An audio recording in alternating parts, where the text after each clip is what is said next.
Halo semuanya, nama saya Linggo Putri Walni Rahman akan menjabarkan 4 syarat sah perjanjian. Yang pertama, kesepakatan para pihak. Yang dimaksud adalah kesepakatan yang lahir dari para pihak tanpa adanya unsur paksaan, kekhilafan, ataupun penipuan. Yang kedua, kecakapan para pihak. Terdapat pada pasal 1330 KUH Perdata telah mengatur pihak-pihak mana saja yang boleh atau dianggap cakap untuk membuat perjanjian.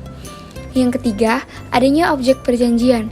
Maksudnya adalah dalam membuat perjanjian, apa yang diperjanjikan atau objek perikatannya harus sudah jelas. Dan yang terakhir, sebab yang halal atau tidak terlarang. Berarti tidak boleh memperjanjikan sesuatu yang dilarang undang-undang atau yang bertentangan dengan hukum, nilai-nilai kesopanan ataupun ketertiban umum seperti yang terdapat pada pasal 1337 KUH Perdata. Saya Safira Ajeni akan menjelaskan materi berikutnya, yaitu keempat syarat sah perjanjian yang telah dijabarkan di atas memiliki 2 kategori, yakni syarat sah yang objektif berdasarkan pasal 1320 KUH Perdata. Yang pertama ada objek atau perihal tertentu. Lalu yang kedua, kausa yang diperbolehkan atau dihalalkan atau dilegalkan. Lalu ada syarat sah yang subjektif berdasarkan pasal 1320 KUH Perdata. Yang pertama, adanya kesepakatan dan kehendak. Yang kedua, wewenang berbuat. Saya Diandra, saya akan menjelaskan mengenai pembatalan perjanjian. Yang pertama, apabila para pihak tidak memenuhi syarat subjektif, maka konsekuensinya adalah perjanjian yang telah dibuat dapat dibatalkan atau voidable.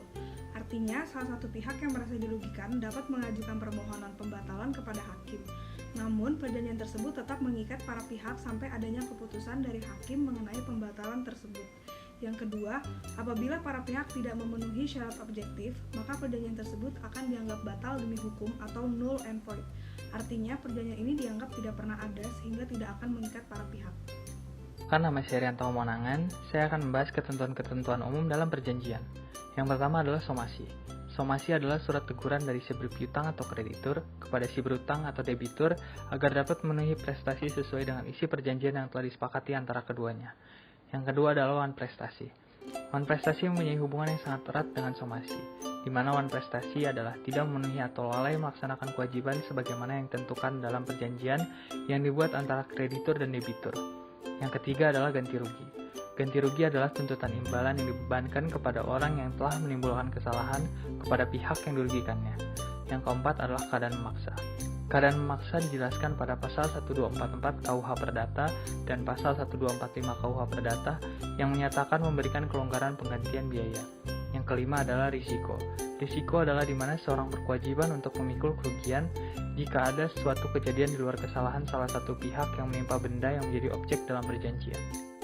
Nama saya Indra Arsa Mahendra, NIM saya 11000120140348. Di sini saya akan menjelaskan akibat hukum jika melanggar syarat sah perjanjian terdapat pada pasal 1267 KUH Perdata. Dalam pasal 1267 KUH Perdata dapat dikutip sebagai berikut.